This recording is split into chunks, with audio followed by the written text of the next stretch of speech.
Coming up, a Stone Age balancing act. They have the audacity to charge us.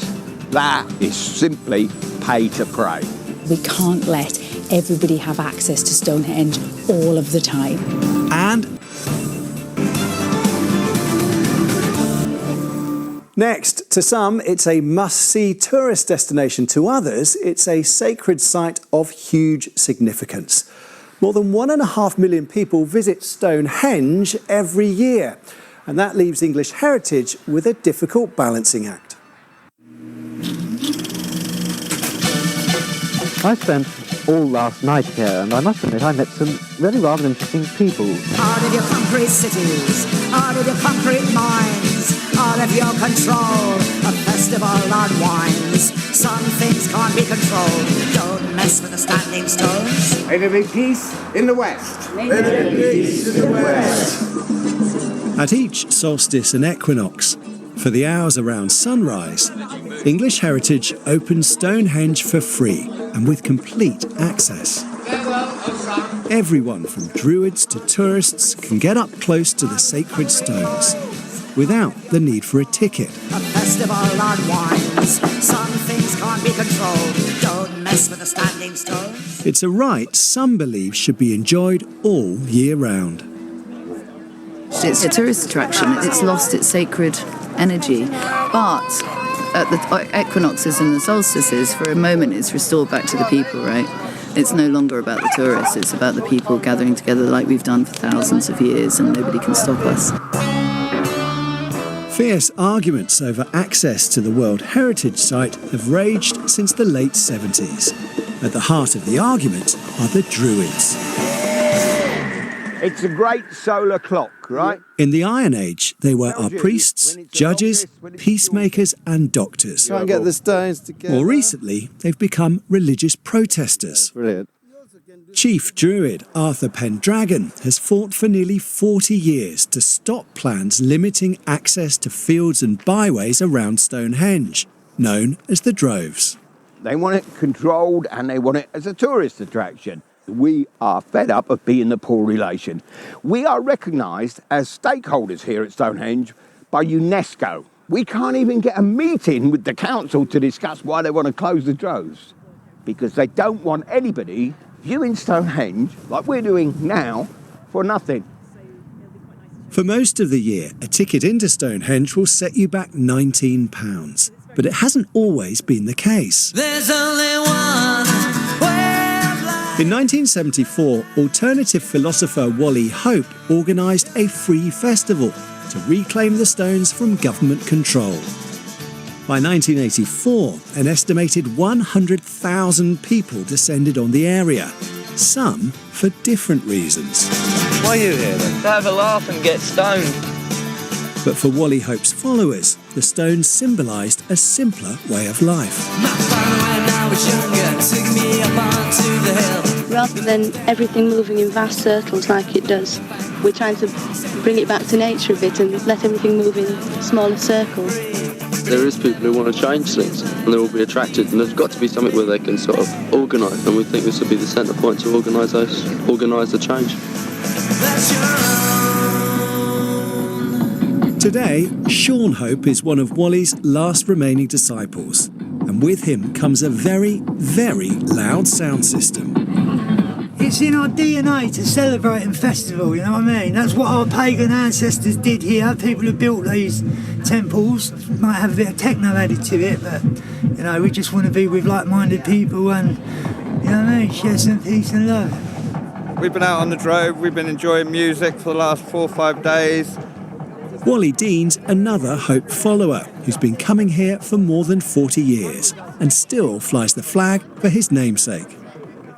I've got the ashes here of Wally Hope, who started off the Stonehenge Festival back in 1974. Well, the festival was brilliant. They were like, you know, we had a whole village going on out on that field and lasted nearly a month. It was a gathering of the tribes, you know, we're travelling people, we're nomadic people, and, you know, we come here to honour our passing of the year. Definitely pulled to this place, and we've been fighting to try to get a return of where we can have a legal festival, say maybe it's a couple of miles down the road. It's our culture, it's our roots. I've campaigned it because I know it's a good thing and we need it back. While Sean hopes to bring them back, the original festivals ended in confrontation. In 1985, hundreds of police officers in riot gear stopped a convoy of New Age travellers from reaching the Drove. What then followed was one of the blackest moments in the history of British policing. Are you Stonehenge whites? You are now committing serious criminal offences.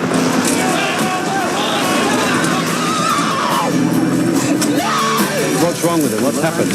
Possibly a fractured skull. For the next 15 years, Stonehenge was closed off during solstice and equinoxes, when riots became common. Peace was only restored in 2000, when free access was again granted at key times. It's changed as well, so people get a sense of what it's like in the winter. Kate Logan is Stonehenge Director for English Heritage. Kate, Stonehenge is almost like the People's Monument. Everyone wants a slice of Stonehenge. That creates its certain problems because you have to try and please all of these people and give them what they want and expect, I suppose. Obviously, lots of different people want to access Stonehenge in lots of different ways, and we're really respectful of that. But the fact is, we can't let everybody have access to Stonehenge all of the time. It would be damaged. And we've been clear about our aspiration to, where we can, kind of remove those intrusions and that kind of disruption to the World Heritage Site. But generally, we coexist. We work very regularly with members of the Druid and pagan community who actually help us plan winter solstice, summer solstice, the spring and autumn equinox, where we manage free access to Stonehenge.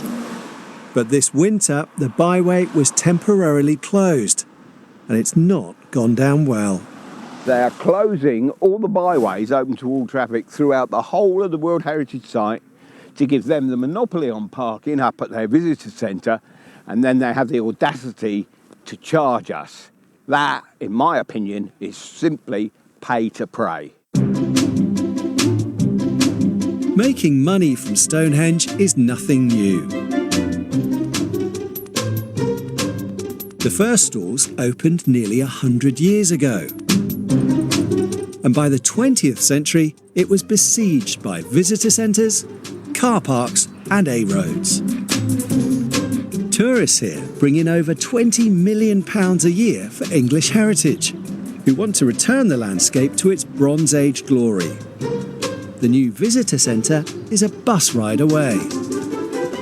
We've got a huge range of monuments here in the landscape. We've got early Neolithic monuments, we've got Bronze Age round barrows, and a lot of them are connected to Stonehenge in different ways. So the management of the site is all about looking after the whole landscape, not just the stones themselves. Susan Greeny is a senior archaeologist for the charity.